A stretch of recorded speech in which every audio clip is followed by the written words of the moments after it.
नमस्कार दोस्तों, ये है BCom programme second year income tax का असाइनमेंट और ये है उसका क्वेश्चन नंबर 2।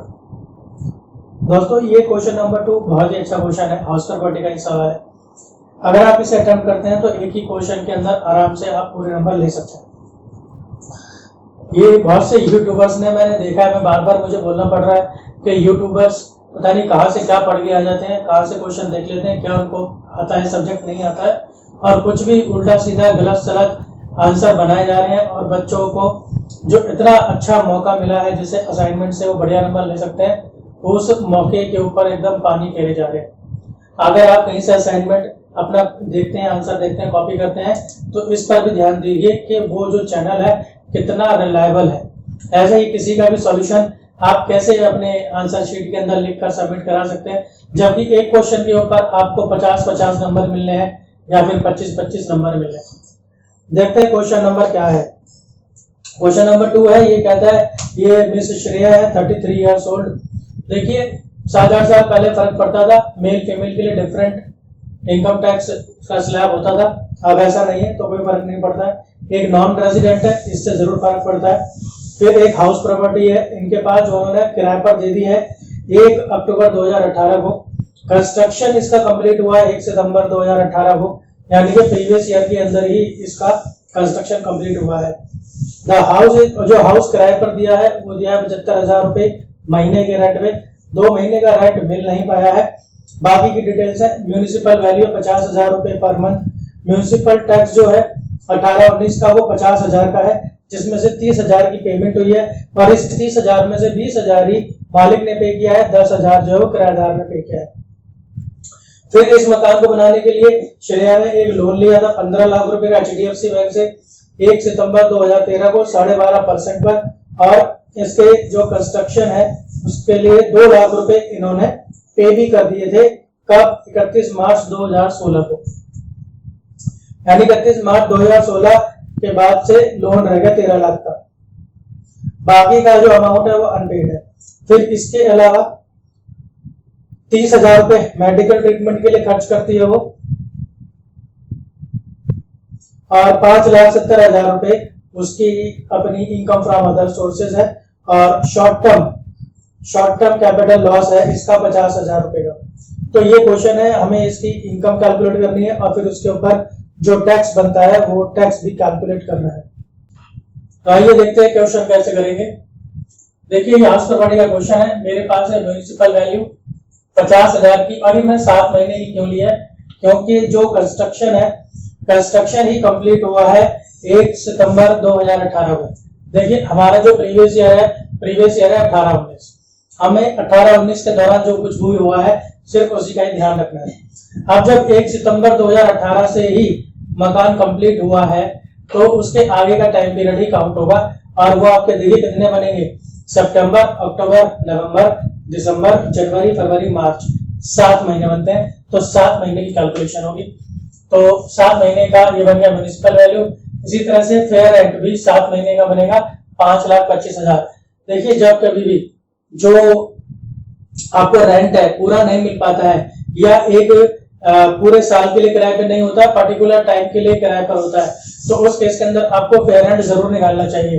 तो फेयर रेंट आ गया 5,25,000 रुपए, और एक्चुअल रेंट 75,000 रुपए उसने महीने पे किराए पे दिया है, और 6 महीने के लिए वो किराए पर दिया है, क्योंकि 1 अक्टूबर 2018 से किराए पे दिया है तो 6 महीने बनते हैं। लेकिन उस 6 महीने में से भी 2 महीने का किराया मिला नहीं है, तो यानी 4 महीने का किराया मिला है, तो ये बन गया 3 लाख रुपए।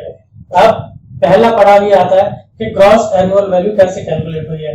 देखिए इसमें से और इसमें से हम मैक्सिमम लेते हैं, जो आएगा 5,25,000। स्टैंडर्ड रेंट है नहीं, तो वही बन जाएगा हमारा एक्सपेक्टेड रेंट। फिर हम देखते हैं एक्सपेक्टेड रेंट और एक्चुअल रेंट में कौन कम है कौन ज्यादा है। यहाँ पर एक्चुअल रेंट कम है। अब यहाँ पर देखते हैं कि एक्चुअल रेंट के कम होने का कारण क्या है। अगर वो इसलिए कम है क्योंकि कुछ टाइम के लिए वैकेंसी रही है, तब actual rent gross annual value बन जाता है। और कोई कारण होता है तो एक्सपेक्टेड रेंट बनता है आपका ग्रॉस एनुअल वैल्यू। अब इसके अंदर क्योंकि ये खाली रहा था 1 महीने के लिए, तो इसलिए इसके अंदर जो एक्चुअल रेंट होगा वही ग्रॉस एनुअल वैल्यू बन जाएगा। इसलिए 3 लाख रुपए आपका बन गया actual rent gross annual value. फिर म्युनिसिपल टैक्स पेड, देखिए कुल मिला के जो म्युनिसिपल टैक्स था वो था 50,000 रुपए का, जिसमें से 30,000 की पेमेंट हुई है और इस 30,000 में से 20,000 मालिक ने पे किया है। इसके लिए दो कंडीशन होती है कि जो म्युनिसिपल टैक्स है वो पेड होना चाहिए और मालिक के द्वारा पेड होना चाहिए। तो सिर्फ 20,000 है जो मालिक के द्वारा पेड है, इसलिए सिर्फ उसी की डिडक्शन मिलेगी। तो ये आपका माइनस हो गया, 2,80,000 आपकी नेट एनुअल वैल्यू आ गई। फिर हम करते हैं डिडक्शन अंडर सेक्शन 24। इसके अंदर क्या होता है जी, 24A 24B दो तरह की डिडक्शन मिलती है। तो पहला है 30%, 30% सीधा इसी का ही होता है, तो ये तो बड़ा सिंपल है, इसमें कुछ करना नहीं है। फिर इसके बाद आता है हमारा इंटरेस्ट ऑन लोन। अब ये जो इंटरेस्ट ऑन लोन है इसे हमें यहाँ पर देखना पड़ेगा किस तरह से इसकी कैलकुलेशन हुई है। फिर उसके बाद तो हमारा ये क्वेश्चन हो गया। So this is calculation of interest on loan. देखिए प्रीवियस ईयर हमारा 18-19 है, असेसमेंट ईयर 19-20 है। ये जो इंटरेस्ट होता है दो हिस्सों में कैलकुलेट होता है, प्री कंस्ट्रक्शन पीरियड और पोस्ट कंस्ट्रक्शन पीरियड, यानी मकान के बनने से पहले का इंटरेस्ट और मकान के बनने का इंटरेस्ट, बाद वाला इंटरेस्ट, जिसको करंट इंटरेस्ट भी बोलते हैं।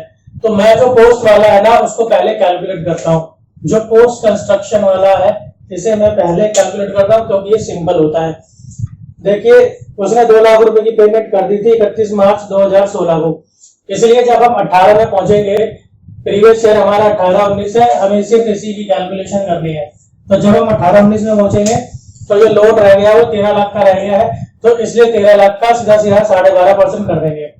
अब आइए आप interest for pre construction period पर, ये है पहले वाला कंस्ट्रक्शन से पहले वाले पीरियड का इंटरेस्ट।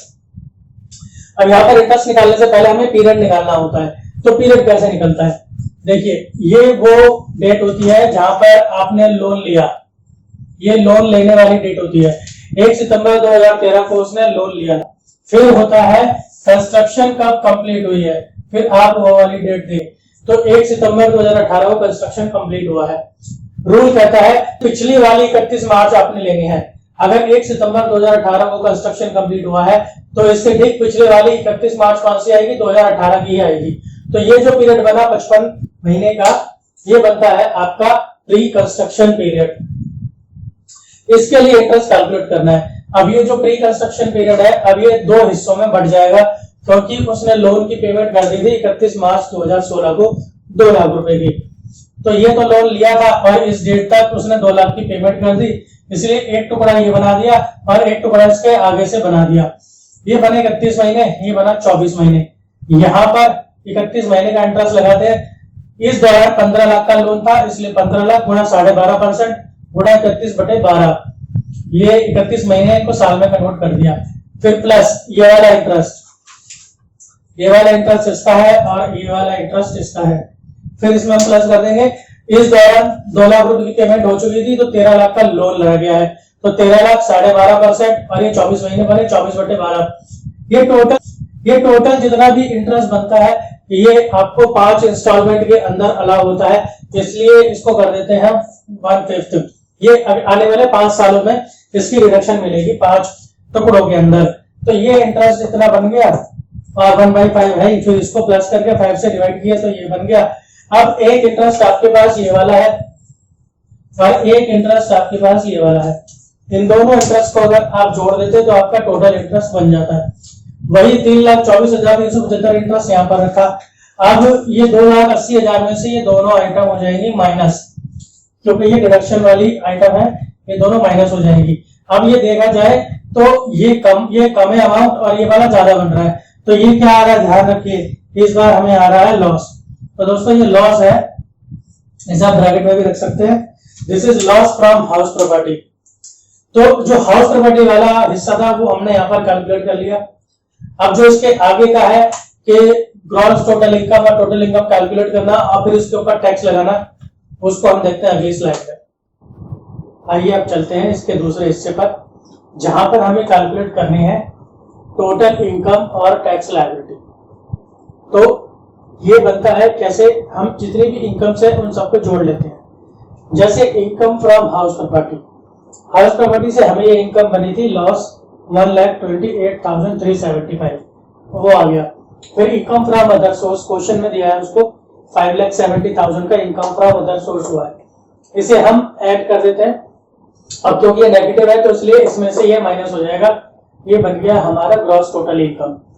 फिर यहाँ पर डिडक्शन है, और ये डिडक्शन एक है उसकी मेडिकल ट्रीटमेंट वाली, तो उसको कोई डिडक्शन नहीं मिलेगी क्योंकि वो एनआरआई है, क्योंकि वो नॉन रेजिडेंट है इसलिए, तो यहाँ पर कोई डिडक्शन इसको मिलने वाली नहीं है। तो सेम टू सेम इसकी बन गई टोटल इनकम। टोटल इनकम वो होती है जिसके ऊपर टैक्स लगता है, तो अब हम इसके ऊपर लगाएंगे टैक्स। टैक्स जो लगेगा वो स्लैब के अकॉर्डिंग लगेगा। पहले 2.5 लाख के ऊपर कोई भी टैक्स नहीं लगता, इसलिए 0। फिर इससे अगले बचे हुए अमाउंट के ऊपर लगता है 5%, तो इसके ऊपर 5% बन गया आपका 9581। तो अभी आपका टैक्स बन गया। फिर इसके ऊपर लगता है सेस, जितना भी टैक्स बनता है उसके ऊपर सेस लगता है, तो ये सेस बन जाएगा 4%। तो इन दोनों के टोटल का 4%। अब तो ये इकलौता ही अमाउंट है तो इसी का कर देते हैं 4%, और फिर इन सबको जोड़ देते हैं। ये इतना बन गया इसका टोटल टैक्स 9964। तो इसके अंदर ये था इसकी टोटल इनकम और ये थी टोटल टैक्स पेबल। अब इसके अलावा आपको 2 नोट भी इसमें देने जरूरी है, क्योंकि जिनके बारे में हमने कुछ भी नहीं किया। तो क्यों नहीं किया तो वो भी बताना जरूरी है। ये सबसे पहले short term capital loss can be set of against long term capital loss only. एक शॉर्ट टर्म कैपिटल लॉस भी है क्वेश्चन के अंदर, जिसे कुछ बच्चे गलती से यहाँ इनकम्स के साथ एडजस्ट कर देंगे। जैसे हमने हाउस प्रॉपर्टी का लॉस सेट ऑफ किया है, उसी तरह से शॉर्ट टर्म कैपिटल लॉस को भी सेट ऑफ कर देंगे, लेकिन ऐसा नहीं हो सकता, क्योंकि शॉर्ट टर्म कैपिटल लॉस सिर्फ लॉन्ग टर्म कैपिटल गेन से ही एडजस्ट या सेट ऑफ होता है, तो इसलिए उसको छोड़ देना, कुछ नहीं करना। और मेडिकल ट्रीटमेंट जो मैंने बताया, this deduction not available for non resident. जो नॉन रेजिडेंट है उसके लिए ये अवेलेबल नहीं है, सिर्फ जो रेजिडेंट होते हैं उन्हीं के लिए अवेलेबल है। तो दोस्तों ये था इसका क्वेश्चन नंबर 2। ये आपके लिए क्वेश्चन नंबर पहला हो गया। आपने 2 ही क्वेश्चन करने, एक क्वेश्चन मैंने ये करा दिया, एक अगला क्वेश्चन मैं और आपको जल्दी ही इसके अंदर करा दूंगा। तब तक इंतजार कीजिए और तब तक इस क्वेश्चन को आप तैयार कर लीजिए। मिलता हूं मैं आपसे अगली वीडियो में। धन्यवाद।